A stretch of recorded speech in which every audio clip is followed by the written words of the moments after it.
GPM YouTube channel ನೋಡುವಂತೆಲ್ಲ ವೀಕ್ಷಕರಿಗೆ ಸ್ವಾಗತ ಸುಸ್ವಾಗತ. ಇಂದು ನಾನು ನಿಮಗೆ ಏನು ತಿಳಿಸುವುದಕ್ಕಾಗಿ ಬಂದಿದ್ದೇನೆ ಅಂತ ಹೇಳಿದ್ರೆ ವೈಟ್ ಪ್ಯಾಸಸ್ ಬಗ್ಗೆ ನಾವು ಇಂದು ತಿಳಿದುಕೊಳ್ಳೋಣ. ಸಂಕ್ಷಿಪ್ತವಾಗಿ ಸುಮಾರು 25 ವರ್ಷಗಳ ಹಿಂದೆ ವೈಟ್ ಪ್ಯಾಸಸ್ ಇರುವಂಥವರು, ಮೈ ಮೇಲೆ ಬಿಳಿ ತಂದಿರ್ತಕ್ಕಂಥವ್ರು ಅಲ್ಲೋ ಇಲ್ಲೋ ಎಲ್ಲೋ ಒಬ್ಬರು ಕಾಣ್ತಾ ಇದ್ದರು. ಆದರೆ 10 ವರ್ಷದ ಒಳಗಡೆಗೆ ಇವಾಗ ನಾವು ನೋಡ್ತಾ ಇದ್ದೇವೆ. ಸೊ ಉದಾಹರಣೆಗಾಗಿ 2010 ಇಸ್ವಿಯಿಂದ ಈ ಕಡೆ ಒಳಗಡೆಗೆ ಎಲ್ಲೇ ನೋಡಿದ್ರು ಅವರೇ ಕಾಣ್ತಿದ್ದಾರೆ. ಮಾಲ್ಗಳಲ್ಲಿ ಅವರೇ ಇರ್ತಾರೆ, ಟೀ ಅಂಗಡಿಯಲ್ಲಿ ಅವರೇ ಇರ್ತಾರೆ, ಹೋಟ್ಲುಗಳಲ್ಲಿ ಅವರೇ ಇರ್ತಾರೆ, ಇನ್ನು ಹಣ್ಣುಗಳು ತರಕಾರಿಗಳ ಮಾರಲು ಸಹ ಆಲ್ಮೋಸ್ಟ್ ಅವರೇ ಕಾಣ್ತಾರೆ. ಯಾಕೆ ಅಂತ ಕೇಳುವಾಗ ನಾವು ಕೆಲವ್ರನ್ನ ಸಂಧಿಸಿದ್ವಿ. ಯಾವ ರೀತಿ ಸರ್, ಇದು ನಿಮಗೆ ಎಷ್ಟು ವರ್ಷದಿಂದ ವೈಟ್ ಪ್ಯಾಸಸ್ ಇದೆ ಅಂತ ಕೇಳಿದಾಗ ಕೆಲವರು ಹೇಳಿದುಂಟು. ಏನಪ್ಪ ಅಂದರೆ 10 ವರ್ಷದ ಒಳಗನೆ ಹೇಳಿದ್ದಾರೆ, 10 ವರ್ಷದ ಮೇಲಿಲ್ಲ. ಅದರಲ್ಲಿನೇ ಕೆಲವರು ಏನು ಹೇಳಿದ್ರು ಅಂದರೆ ನಮ್ಮ ತಾತಾಗಿತ್ತು, ನಮ್ಮ ಅಜ್ಜಿಗಿತ್ತು, ಅದು ನಮಗೆ ರಕ್ತ ಮೂಲಕವಾಗಿ ಬಂದಿದೆ ಅಂತ ಹೇಳಿದ್ರು. ಆದರೆ ಅವರು ಹೇಳಿದ ಆಲೋಚನೆ ಒಂದು ಭಾಗ ಇರ್ಬೋದು, ಆದರೆ ನಾನು ಅದನ್ನು ನಂಬಲ್ಲ. ಯಾಕೆ ಅಂತ ಹೇಳಿದ್ರೆ ತಾತ ಅಜ್ಜಿಗೆ ಇರ್ತಕ್ಕಂಥ ವೈಟ್ ಪ್ಯಾಸಸ್ ನಮಗೆ ಇವತ್ತು ನಮ್ಮ ಮೊಮ್ಮಕ್ಕಳಾದ ನಮಗೆ ಬರ್ತದೆ ಅಂತ ಹೇಳಿದ್ರೆ ನಾವು ಏನು ಮಾಡ್ತೇವೆ, ನಾವು ಹುಟ್ಟಿದಾಗಲೇ ಬರಬೇಕಾದ ಮಗು ಹುಟ್ಟಿದಾಗ ಆ ಚರ್ಮದೊಟ್ಟಿಗೆ ಬರಬೇಕು. ಅದು ರಕ್ತದಿಂದ ಬಂದದಂತ ತಿಳ್ಕೊಬಹುದು. ಒಂದು ಹಂತಕ್ಕೆ ಬಂದಾದ ನಂತರ 5 ವರ್ಷ 10 ವರ್ಷ 15 ವರ್ಷ ವಯಸ್ಸು ಅಥವಾ 20 ವರ್ಷ ವಯಸ್ಸು ಆದ ನಂತರ ಇದು ವೈಟ್ ಪ್ಯಾಸಸ್ ನಮಗೆ ಕಾಣಿಸ್ಕೊಂಡಿದೆ ಅಂತ ಹೇಳಿದ್ರೆ ಅದು ರಕ್ತದಿಂದ ಬಂದದ್ದಲ್ಲ, ನಮ್ಮ ದೇಹದಲ್ಲಿ ಆಗುವಂಥ ಸ್ವಲ್ಪ ಏರುಪೇರುಗಳಿಂದ ಅದು ಬಂದಿರತಕ್ಕಂಥದ್ದು. ಅದು ಹೇಗೆ ಬಂತು ಅನ್ನೋದ್ರ ಬಗ್ಗೆ, ಅದು ಏನು ಅನ್ನೋದ್ರ ಬಗ್ಗೆ ನಾನು ನಿಮಗೆ ತಿಳಿಸ್ತೇನೆ. ಒಬ್ಬ ಮನುಷ್ಯನ ದೇಹದಲ್ಲಿ 7 ಪದರ ಚರ್ಮ ಇದೆ ಅಂತ ಹೇಳ್ತಾರೆ ಅಲ್ವಾ? ಆದರೆ ವೈಜ್ಞಾನಿಕವಾಗಿ 3 ಪದರ ಚರ್ಮ ಇರೋದು. 3 ಚರ್ಮ ದೇಹದಲ್ಲಿ ಇರಲಿ, 7 ಪದರ ಅಂತ ಹೇಳ್ಕೊಳ್ಳೋಣ. ಆ 7 ಪದರ ಲಾಸ್ಟಿಗೆ ಏನಾಗುತ್ತೆ ಅಂದರೆ ಒಂದು ಜೀವಕೋಶಗಳಿರುತ್ತೆ, ಅದು ಮೆಲೋಲಿನ್ ಎಂಬುದಾಗಿ ಜೀವಕೋಶಗಳಿರುತ್ತೆ. ಅದರ ಸಂತತಿ ಲಿಮಿಟಲ್ಲಿ ಇರಬೇಕಂದ್ರೆ ಬೆಳೀತಾ ಹುಟ್ಟುತ್ತಾ ಇರಬೇಕು, ವೃದ್ಧಿ ಆಗುತ್ತಾ ಇರಬೇಕು.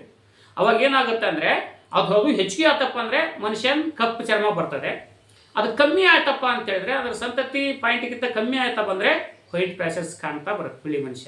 ಅದಕ್ಕೆ ಏನಾಗಿದೆ ಕೆಲವರಿಗೆ ಅಂತ ಹೇಳಿದ್ರೆ ಆ ಸಂತತಿ ಬೆಳವಣಿಗೆ ಇಲ್ಲದ ಕಾರಣವಾಗಿ ಫಸ್ಟ್ ಒಂದು ಚಿಕ್ಕ ಚುಕ್ಕಿ ಕಾಣ್ತದೆ ವೈಟದಾಗಿ.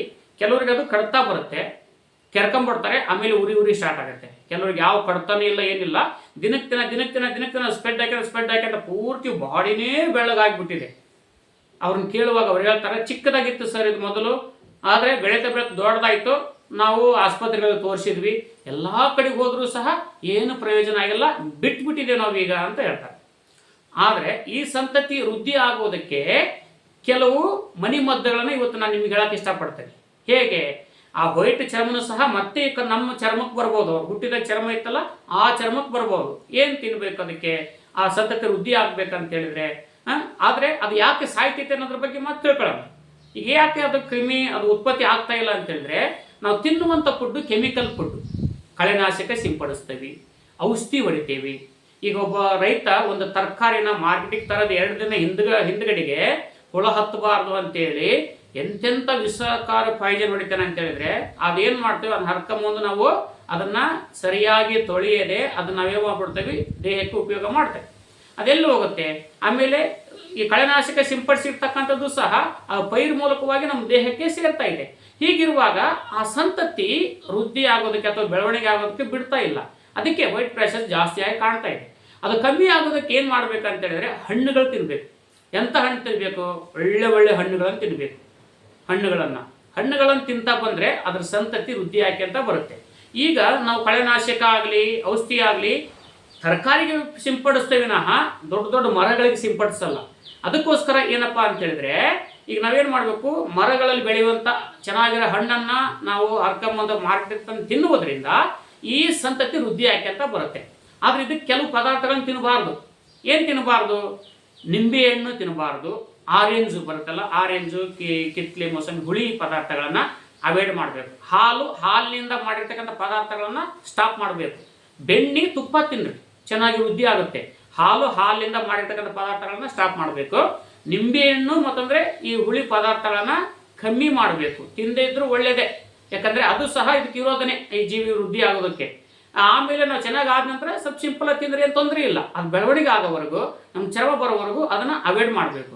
ಅದಕ್ಕೆ ನಾವೇನು ಹೇಳ್ತೇವೆ ಅಂತ ಹೇಳಿದ್ರೆ, ಈಗ ನಾವು ಮಾರ್ಕೆಟ್ಗೆ ಹೋಗಿ ಎಲ್ಲ ಥರದ ಹಣ್ಣನ್ನು ತಂದು ತಿನ್ನೋದಕ್ಕೆ ನಮಗೆ ಪೇಷನ್ಸ್ ಇಲ್ಲ. ಒಂದು ಹಣ್ಣು ಸೀಸನ್ಯಾಗ ಮಾತ್ರ ಸಿಗುತ್ತೆ. ಅದಕ್ಕೆ RPM ಕಂಪ್ನಿಯವರು ಸ್ವಾಸ್ಥ್ಯ ಎಂಬುದು ಒಂದು ಪ್ರಾಡಕ್ಟ್ ಮಾಡಿದ್ದಾರೆ. ಇದರಲ್ಲಿ ಸುಮಾರು 22 ಥರದ ಹಣ್ಣುಗಳಿದಾವೆ, ಬೇರೀಸ್ಗಳು, ಸ್ಟ್ರಾಬೆರಿ ಥರ 22 ಥರದ ಪವರ್ಫುಲ್ ಹಣ್ಣುಗಳಿದ್ದಾವೆ. ಅಶ್ವಗಂಧ, ಬ್ರಾಹ್ಮಿ, ಅಲೋವೆರಾ, ಗ್ರೀನ್ ಟೀ, ಹೀಗೆ ಕೆಲವೊಂದು ಇದರಲ್ಲಿ ಆಯುರ್ವೇದ ಇದೆ. ಇದನ್ನು ಪ್ರತಿನಿತ್ಯ ಬೆಳಗ್ಗೆ ಕುಡಿಯುವಾಗ, ರಾತ್ರಿ ಊಟ ಮಾಡಿ ಮನಗಬೇಕಾದ್ರೆ ಕುಡಿಯುವಾಗ ನಮ್ಮ ದೇಹದಲ್ಲಿರ್ತಕ್ಕಂಥ ಜೀವಕೋಶಗಳು ವೃದ್ಧಿ ಆಗ್ತವೆ. ಆಮೇಲೆ ಪೌಷ್ಟಿಕಾಂಶಗಳು ಸಿಗುತ್ತೆ, ರೋಗ ನಿರೋಧಕ ಶಕ್ತಿ ಹೆಚ್ಚಿಗೆ ಆಗುತ್ತೆ. ಹೀಗೆ ಕ್ಯಾಲ್ಸಿಯಂ, ದೇಹಕ್ಕೆ ಬೇಕಾಗಿರ್ತಕ್ಕಂಥ ವಿಟಮಿನ್ಸ್ಗಳು ಎಲ್ಲ ಸಿಗೋದ್ರಿಂದ ನಾವೇನಾಗ್ತದೆ ಅಂದರೆ ನಮ್ಮ ದೇಹ ಶುದ್ಧವಾಗಿ ಇರ್ತದೆ. ಹಾಗಿರುವಾಗ ನೀವೇನು ಮಾಡ್ರಿ, ಈ ಹಣ್ಣನ್ನು ಹೋಗಿ ತಂದು 3 ದಿನ 4 ದಿನಕ್ಕೆ ಅದು ಕೊಳತೋಗುತ್ತೆ. ಇದು 1.5 ವರ್ಷ ಟೈಮ್ ಇರುತ್ತೆ. ಇರ್ತಕ್ಕಂಥ ಎಲ್ಲ ಪದಾರ್ಥಗಳನ್ನು ಸುಮಾರು ಇದರಲ್ಲಿ ಒಂದು 12 ಜನ ಡಾಕ್ಟರ್ಗಳು ಸೇರಿ ಮಾಡಿರ್ತಕ್ಕಂಥ ಇದು ಒಂದು ಕೆಮಿಕಲ್ ಇಲ್ಲದೆ ಇರ್ತಕ್ಕಂಥ ಹಣ್ಣಿನ ನ್ಯಾಚುರಲ್ ಹಣ್ಣಿನ ಜ್ಯೂಸು. ಈ ಹಣ್ಣಿನ ಜ್ಯೂಸನ್ನು ನಾವು ಉಪಯೋಗ ಮಾಡುವಾಗ ನಮ್ಮ ದೇಹಕ್ಕೆ ಏನು ಬರುತ್ತೆ ಎಲ್ಲ ಸಿಗುವಾಗ ನಮ್ಮ ದೇಹ ಆರೋಗ್ಯವಾಗಿರ್ತದೆ. ಅದಕ್ಕೋಸ್ಕರವಾಗಿ ಇದು ನಮ್ಮ ದೇಹದೊಳಗೆ ತಿನ್ನುವಂಥದ್ದನ್ನು ನಾನು ಹೇಳಿದೆ. ಅದ್ರ ಮೇಲೆ ಹಚ್ಚುವುದಕ್ಕೆ ಏನು ಹಚ್ಚಬೇಕು, ಆ ವೈಟ್ ಪ್ಯಾಸಸ್ ಇರುವಂಥವ್ರಿಗೆ ಶ್ರೀಗಂಧ ಗೊತ್ತಲ್ವಾ, ಗಂಧದ ಗಿಡ, ಅದರದ್ದು ಒಂದು ಹರಿ ಅಥವಾ ಒಂದು ಕೊಂಬೆ ತಂದು ಅದು ಕೆಚ್ಚಿದ್ರೂ ಒಳ್ಳೆಯದೇ. ತಂದು ಏನು ಮಾಡಬೇಕು, ಸಾನಿಕಲ್ ಮೇಲೆ ಅದನ್ನು ಅರಿಬೇಕು, ಚೆನ್ನಾಗಿ ಪೇಸ್ಟ್ ಬರಂಗೆ ಆರೋದು. ಅದನ್ನು ತೆಗೆದು 1-2 ಚಮಚ ಆದಷ್ಟು ಅಥವಾ ನಿಮ್ಗೆ ಎಷ್ಟು ಬೇಕಾಗುತ್ತೋ ಅದು ಲಿಮಿಟಾಗಿ. ಆ ನಂತರ ಅರಿಶಿನ, ನಾವು ಅಡುಗೆಗೆ ಹಾಕ್ತಾವಲ್ಲ ಅರಿಶಿನ, ಆದರೆ ಈ ಅಂಗಡಿ ಪುಡಿ ಅರಿಶಿನ ಬೇಡ, ಅದರಲ್ಲಿ ಕೆಮಿಕಲ್ ಇರುತ್ತೆ. ನಾವೇ ಅರಿಶಿನ ಬೇರಂತ ಸಿಗುತ್ತೆ, ಕೊಂಬು ಅಂತ ಹೇಳ್ತಾರೆ, ಅದನ್ನು ತಗೊಂಬಂದು ನೀರು ಹಾಕಿ ಅದನ್ನು ತೆಗೆದು ಸಮಪಾಲ ಅಥವಾ ಅರಿಶಿನ ಸ್ವಲ್ಪ ಕಮ್ಮಿ, ಈ ಗಂಧ ಸ್ವಲ್ಪ ಹೆಚ್ಚು ಕಮ್ಮಿ ಮಾಡಿಕೊಂಡು ಮಿಕ್ಸ್ ಮಾಡಿ ಆ ಜಾಗಕ್ಕೆ ಲೇಪನೆ ಮಾಡಬೇಕು. ಲೇಪನೆ ಮಾಡೋದ್ರಿಂದ ಮೇಲ್ಗಡೆಯಿಂದನೂ ಸಹ ಅದಕ್ಕೆ ಪೌಷ್ಟಿಕಾಂಶಗಳು ಸಿಗುತ್ತೆ. ಒಳಗಡೆ ನಾವು ಕುಡಿಯುವಾಗ ಒಳಗಲಿಂದ ಆ 3 ಚರ್ಮದ ಮೇಲಿಂದ ಒಳಗಲಿಂದ ಏನಾಗುತ್ತೆ ಅಂದರೆ ಆ ಕ್ರಿಮಿ ಉತ್ಪತ್ತಿ ಆಗಿ ಬಂದಾಗ ಚರ್ಮ ಬರುತ್ತೆ. ಹಾಗಿರುವಾಗ ನೀವೆಲ್ಲ ಏನು ಮಾಡಬೇಕಂತ ಹೇಳಿದ್ರೆ, ದಯವಿಟ್ಟು ಈ ನಮ್ಮ ಸ್ವಾಸ್ಥ್ಯ ಎಂಬ ಪ್ರಾಡಕ್ಟನ್ನು ಯೂಸ್ ಮಾಡಿರಿ. 3 ವರ್ಷದ ಮಗುವಿನಿಂದ ಹಿಡಿದು 100 ವರ್ಷ ವಯಸ್ಸಿರೋರು ಯಾರು ಬೇಕಾದವರು ಕುಡಿಬಹುದು. ಸೈಡ್ ಎಫೆಕ್ಟ್ ಇಲ್ಲ, ರಿಯಾಕ್ಷನ್ ಆಗಲ್ಲ. ದೇಹಕ್ಕೆ ಬೇಕಾಗಿರೋಂಥ ಪೌಷ್ಟಿಕಾಂಶಗಳನ್ನು ಕೊಡ್ತದೆ. ಇದು ರೋಗ ನಿರೋಧಕ ಶಕ್ತಿ ಹೆಚ್ಚಿಗೆ ಆಗುತ್ತೆ, ವಿಟಮಿನ್ಸ್ಗಳು ಸಿಗುತ್ತೆ. ಹೀಗೆ ಎಲ್ಲ ಪ್ರತಿಯೊಂದು ಇದರಲ್ಲಿ ಇರೋದ್ರಿಂದ ಇದನ್ನು ಕುಡಿಯುವಾಗ ಆರೋಗ್ಯವಂತರಾಗ್ತಾರೆ. ಇನ್ನು ಯಾರ್ಯಾರು ನಮ್ಮ ಈ GPM ಯೂಟ್ಯೂಬ್ ಚಾನಲನ್ನು ಸಬ್ಸ್ಕ್ರೈಬ್ ಮಾಡ್ಕೊಳ್ರಿ. ಹಾಗೆಯೇ ಅದರ ಬೆಲ್ ಐಕನ್ನ ಕ್ಲಿಕ್ ಮಾಡಿ, ಶೇರ್ ಮಾಡಿರಿ, ಕಮೆಂಟ್ ಮಾಡಿರಿ.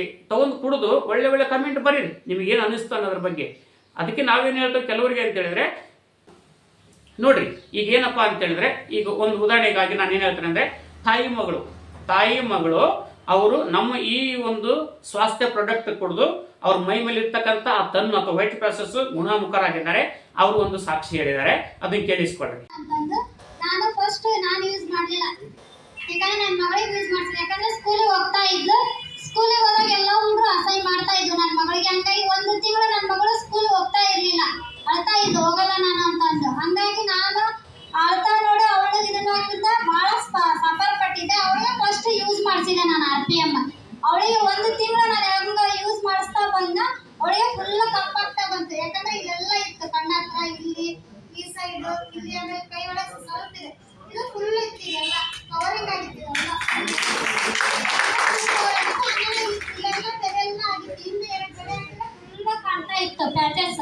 ಈಗ ಒಂದನೇ ಕಾಣ್ತಾ ಇಲ್ಲ. ಆಮೇಲೆ ಮಂದಿನ ಇತ್ತು, ಇಲ್ಲೆಲ್ಲ ಫುಲ್ ಇತ್ತು, ಎಲ್ಲ ಇಲ್ಲಿಂದ ಹಿಡಿದು ಇಲ್ಲಿವರೆಗೂ ಇತ್ತು 2 ಕಾಲಾಗಿನ. ಈಗೆಲ್ಲ ಇದೆಲ್ಲ ಫುಲ್ ಇತ್ತಿದ್ದು, ಇದೆಲ್ಲ ಈ ತರ ಕವರ್ ಆಗ್ತಾ ಬರ್ತಾ ಇದೆ ನನ್ನ ಮಗಳಿಗೆ. ಹಂಗಾಗಿ ನನಗೆ RPM ಮೇಲೆ ಫುಲ್ ನಂಬಿಕೆ ಬಂತು. ನಾನು ಇವತ್ತಿಗೆ 16 ಬಾಟ್ಲಿ ಯೂಸ್ ಮಾಡ್ತಾ ಇದ್ದೀನಿ. 16 ಬಾಟ್ಲಿ ಆಗಿದೆ. ನಾನು ಫುಲ್ ಯೂಸ್ ಮಾಡ್ತಾ ಬಂತ. ಇಲ್ಲೆಲ್ಲ ಇತ್ತು ನನಗೆ ಫುಲ್, ಇಲ್ಲೆಲ್ಲ ಇತ್ತು, ಈ ಸೈಡ್ ಎಲ್ಲ, ಇಲ್ಲೆಲ್ಲ ಈ ಕಡೆ ಎಲ್ಲ ಫುಲ್ ಇತ್ತು. ಇಲ್ಲ ಅಡ್ಡ ಗೋದಲ್ಲಿ ಕೈದು ಫುಲ್ ಕಾಣ್ತಾ ಇತ್ತು ನನಗೂ. ಆಮೇಲೆ ಕೈ ಒಳಗೆಲ್ಲ ಫುಲ್ ಇತ್ತು, ಇಲ್ಲೆಲ್ಲ ಇದೆಲ್ಲ ಬ್ಲಾಕ್ ಆಗಿರೋದು ಹೋಗಿದ್ದು, ಇದು ಫುಲ್ ಬೆಳಗಿತ್ತಿಲ್ಲ, ಇಲ್ಲೆಲ್ಲ ಫುಲ್ ಬೆಳಗಿದ್ದು. ಈ ತರ ಕಪ್ಪಾಗ್ತಾ ಬಂದ್ಮೇಲೆ ನನಗೆ ನಂಬಿಕೆ ಬಂತ RPM ಮೇಲೆ. ನನಗೆ ಬಹಳ ಖುಷಿ ಆಯ್ತು. ಯಾಕಂದ್ರೆ ಎಲ್ಲ ಕಡೆ ನಾನು ಹಾಳು ಮಾಡಿದ್ದೆಲ್ಲ ದುಡ್ಡು. ಹಂಗಾಗಿ ನಾನು ಫಸ್ಟ್ ನಂಬಿರ್ಲಿಲ್ಲ, ಬೇಡ ನನಗೆ ಅಂದೆ. ನಮ್ಮ ಆಂಟಿಯವ್ರಿಗೆ ಆಗಿದ್ದು ನೋಡಿದ್ದೆ ನಾನು. ಅವ್ರು ಫುಲ್ ಕವರಿಂಗ್ ಯಾವಾಗ ಆಯ್ತು ನಿಮ್ದು ಹೋಗಿಂದ ನಾ ಯೂಸ್ ಮಾಡ್ತೇನೆ, ಅವ್ರು ತಗೊಂಡಿಂದ ಎಲ್ಲ ಯೂಸ್ ಮಾಡಿದಾಗ ನಾ ಯೂಸ್ ಮಾಡ್ತಾ ಬಂದೆ. ನನಗೆ ಫುಲ್ ಎಲ್ಲ ಕ್ಯೂರಿಂಗ್ ಆತರ ನನಗೆ ಬಹಳ ಖುಷಿ ಆಯ್ತು. ಇದೇ ತರ ನಮ್ಮ ಮನೆಗೆ ಒಳ್ಳೆ 6 ಮಂದಿ ಯೂಸ್ ಮಾಡ್ತಾ ಇದ್ದಾವೆ RPM ನ. ಥ್ಯಾಂಕ್ಸ್. ಈ ಪ್ರಾಡಕ್ಟ್ ನನಗೆ ಬಹಳ ಖುಷಿ ಆಯ್ತು, ಹೆಮ್ಮೆ ಆಯ್ತು. ಯಾರು ಕೇಳಿದ್ರೆ ಹೇಳಕ್ ಖುಷಿ ಆಗ್ತೈತೆ ನನಗೆ, ಹೇಳ್ಬೇಕಲ್ಲ. ಯಾಕಂದ್ರೆ ನನ್ನ ಮಗಳಿಗೆ ಆಗಿರೋ ಪರಿಸ್ಥಿತಿ ನೋಡಿದ್ರೆ, ಯಾಕಂದ್ರೆ ಅವಳು ಅನುಭವಿಸಿದ ನೋವು ನಾನು ಅನುಭವಿಸಿದ್ದೀನಿ. ಹಂಗಾಗಿ ಪ್ರತಿಯೊಬ್ರು ಯಾರು ವೈಟ್ ಪ್ಯಾಚಸ್ ಎಲ್ಲರೂ ಹುಡುಗಿನ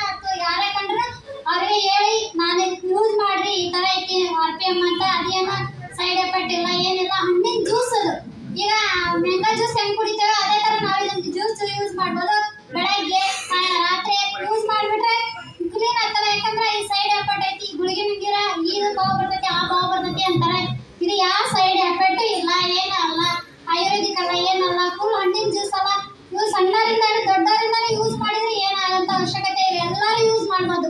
ಪ್ರತಿಯೊಬ್ರು ಯೂಸ್ ಮಾಡಿದ್ರೆ ರಿಸಲ್ಟ್ ಬಂದೇ ಬರುತ್ತೆ. ನಮ್ಮ ಮನೆಯೊಳಗೆ 6 ಮಂದಿ ಯೂಸ್ ಮಾಡ್ತಾ ಇರೋ ನಾವು ಪ್ರಾಡಕ್ಟ್. ನನ್ನ ಸಣ್ಣ ಮಗಳಿಂದ ಅಷ್ಟು ಯೂಸ್ ಮಾಡ್ತೇವೆ ನಾವು. ಪ್ರತಿಯೊಬ್ರು ಯೂಸ್ ಮಾಡಿ ಚೆನ್ನಾಗಿ ರಿಸಲ್ಟ್ ಕೊಡ್ರಿ. ಯಾಕಂದ್ರೆ ಪ್ರತಿಯೊಬ್ರಿಗೆ ಹೇಳ್ರಿ, ಯಾಕಂದ್ರೆ ಮಾಹಿತಿ ಗೊತ್ತಿರಲ್ಲ ಯಾರಿಗೂ. ಒಮ್ಮೆ ಹೇಳ್ದೆ ಎಲ್ಲ ಹಾಳು ಮಾಡಿ ನೀವು ಹಾಳು ಮಾಡಿ, ಇದು ಒಂದು ಬಾಟಲ್ ತಗೊಂಡು ಯೂಸ್ ಮಾಡ್ರಿ. ಅವರೇ ಮತ್ತೊಬ್ರಿಗೆ ಹೇಳ್ಕೊಡ್ತಾರೆ ಯೂಸ್ ಮಾಡಕ್ಕೆ. ಯಾಕಂದ್ರೆ ತುಂಬಾ ಜನ ಅದಾರೆ ಸಫರ್ ಪಡೋರು ಪ್ರಪಂಚದೊಳಗೆ. ನಮ್ಮಂತ ವೈಟ್ ಪ್ಯಾಚಸ್ ಆಗಿರ್ತದಲ್ಲ, ಅವ್ರು ತುಂಬಾ ಸಫರ್ ಪಡ್ತಾ ಇರ್ತಾರೆ ಜನ. ಅವ್ರಿಗೆ ಹೇಳಿ ಸಹಕಾರ ಮಾಡ್ಬೇಕನ್ನೋದು ನನ್ನ ಉದ್ದೇಶ. ಈ ಕಂಪ್ನಿ ಇನ್ನು ತುಂಬಾ ತುಂಬಾ ಎತ್ತರವಾಗಿ ಬೆಳೆಯೋಣ ನನ್ನ ಆಶಿಸ್ತೇನೆ. ಈಗ ಇನ್ನೊಂದು ವಿಡಿಯೋ ನಾನು ನಿಮಗೆ ತೋರಿಸ್ತೀನಿ. ಏನಪ್ಪಾ ಅಂತ ಹೇಳಿದ್ರೆ, ಒಬ್ಬ ಅಂಟಿ ಅವರು 6 ತಿಂಗಳಿಂದ ಕುಡಿದ್ರಿಂದ ಅವ್ರ ಮೈ ಮೇಲೆ ಇರ್ತಕ್ಕಂಥ ಎಲ್ಲ ವೈಟ್ ಪ್ಯಾಚಸ್ ಗುಣಮುಖವಾಗಿದೆ. ಈ ವಿಡಿಯೋಗಳನ್ನ ಕೇಳಿಸ್ಕೊಳ್ರಿ. ನನ್ನ ಹೆಸರು ಲಲಿತಾ ರುದ್ರೇಶ್ ಮಾಯಾಚಾರಿ ಅಂತ, ಊರು ರಟ್ಟೆಳಿಯಿಂದ ಮಾತಾಡ್ತಾ ಇದ್ದೇನೆ. ನನಗೆ ಈ 3 ವರ್ಷದಿಂದ ಈ ಸ್ಕಿನ್ ಬಿಳಿ ಆದ ಕಾರಣದಿಂದ ನನಗೆ ಏನೇ ತೋರಿಸಿದ್ರು, ಆಸ್ಪತ್ರೆಗೆ ತೋರಿಸಿದೆ, ಎಲ್ಲ ತೋರಿಸಿದೆ, ಆದರೂ ನನಗೆ ಸರಿಯಾಗಲಿಲ್ಲ. ಈ ಪ್ರಾಡಕ್ಟ್ ಬಂದ ಮೇಲೆ ನೋಡೋಣ ಇದನ್ನು ತಗೊಂಡು ಏನಾರ ಆಕತ್ತೇನ ಅಂತ ಹೇಳಿ ಇದನ್ನು ತಗೊಂಡೆ ರೀ. ನಾನು ತಗೊಂಡಿನ ಮೇಲೆ 1 ತಿಂಗಳು ತಗೊಂಡೆ, ಹಂಗೆ ಇದಾತ್ರಿ ನನಗೆ. ಮತ್ತು 2ನೇ ತಿಂಗಳು ತಂದೆ ಒಂದು ಸ್ವಲ್ಪ ಸ್ಕಿನ್ ಏನು ಬಿಳಿ ಇತ್ತಲ್ರಿ, ಅದು ಹಂಗೆ ಒಂದೊಂದು ಸಣ್ಣ ಸಣ್ಣ ಚಿಕ್ಕಿ ಹಾಕ್ಯಂತಾನೆ ಬಂತ್ರಿ. ಆವಾಗ ನೋಡೋಣ ಅಂದ್ರೆ ಮತ್ತೆ ಯಾಕೆ ಹಿಂಗಾತು ಅಂತ ಅಂದೆ. ಮತ್ತೆ ಸುಮ್ಮನೆ ಧೈರ್ಯ ಬಂತ್ರಿ ನನಗೆ, ಯಾಕೆ ಇಲ್ಲಿ ಬಿಳಿ ಚಿಕ್ಕ ಆದಂಗೆ ಹೋಗಕತ್ತೈತಿ, ತಗಂದೇ ತೀರೋಣ ಅಂತ ಹೇಳಿ ಮತ್ತೊಂದು ಬಾಟ್ಲಿ ತಗಂದ್ರಿ ನಾನು. ಆಮೇಲೆ ಫುಲ್ಲು ಸ್ಕಿನ್ ನನ್ನಷ್ಟ್ರಿ ನನಗೆ ನೋಡ್ಕೊಂತ ಬಂದಿದ ಮೇಲೆ ಭಾಳ ಹಂಗೆ ಭಾಳ ಕಪ್ಪು ಚಿಕ್ಕ ಯಾಕೆಂತ ಬಂತ್ರಿ. ಅದು ಖುಷಿಯಾಗಿ ನಾನು ಇದನ್ನು ತಗಂದೇ ತೀರ್ಬೇಕಪ್ಪ, ಎಲ್ಲೇ ಆಸ್ಪತ್ರೆಗೆ ತೋರಿಸಿದ್ರು ಏನು ಇದಾಗಲಿಲ್ಲ ಅಂದು ನಾನು ಇದನ್ನು ತಗೊಳಕತ್ತೇನೆ ರೀ. ಸುಮಾರು ಈಗ 6 ಬಾಟ್ಲಿ ಹತ್ರಿ ನಾ ತಗೊಳಕತ್ತಿ. ಈಗ ಹೋಗಕತ್ತೈತ್ರಿ, ಇನ್ನೊಂದು ಸ್ವಲ್ಪ ರಿಕವರ್ ಆಗ್ಬೇಕ್ರಿ. ಸೊ 6 ತಿಂಗಳಿಂದ ನೀವು ತಗೊಳ್ತಾ ಇದ್ದೀರಾ. ಒಂದು ಸ್ವಲ್ಪ ಕೈ ಇದನ್ನು ತೋರಿಸ್ತೀರಾ ಮೇಡಮ್? ಯಾಕಂದರೆ ಮುಂಚಿನ ಫೋಟೋ ಎಲ್ಲ ನಮ್ಮ ಹತ್ರ ಇದೆ, ಹೇಗಿದ್ದಿತ್ತು ಅಂತ ಅಂದ್ಬಿಟ್ಟು. ಅದೇ ಕೈಗಳು ಇದರದೆಲ್ಲ ಇದೆ. ಸೊ ಹಿಂದ್ಗಡೆ ತಿರ್ಸ್ಬೇಕು. ಈ ಕಡೆ ಇದ್ದದ್ದೆಲ್ಲ ಹೋಗೈತ್ರಿ. ಸೊ ಇವಾಗ ನೀವು 6 ತಿಂಗಳಿಂದ ತೊಗೊಂಡಿರೋದು ತುಂಬ ಇದಾಗಿದೆ. ಸೊ ಕಂಟಿನ್ಯೂ ಮಾಡಿರಿ ಮೇಡಮ್, ಯಾಕಂತಂದ್ರೆ ಪೂರ್ತಿ ಆರಾಮಾಗ್ತೀರಿ. ಯಾಕಂದರೆ ಮುಂಚೆದು ನಮಗೆ ಗೊತ್ತಿದೆ ಎಷ್ಟಿತ್ತು ಅಂತ ಅಂದ್ಬಿಟ್ಟು. ಸೊ ತುಂಬ ಖುಷಿ ಆಯಿತು. Thank you madam. ಇನ್ನು ಯಾರ್ಯಾರು ನಮ್ಮ ಯೂಟ್ಯೂಬ್ ಚಾನಲ್ನ ಸಬ್ಸ್ಕ್ರೈಬ್ ಮಾಡ್ಕೊಳ್ರಿ. ಬೆಲ್ ಐಕನ್ನ ಕ್ಲಿಕ್ ಮಾಡಿ, ಹಾಗೆಯೇ ಶೇರ್ ಮಾಡಿರಿ, ಕಮೆಂಟ್ ಮಾಡಿರಿ ಸಹ. ನೀವು ಎಲ್ಲರೂ ನಮ್ಮ ಚಾನಲ್ನ ವೀಕ್ಷಿಸಿದ್ದಕ್ಕಾಗಿ ನಿಮ್ಮೆಲ್ಲರಿಗೂ ಧನ್ಯವಾದಗಳು.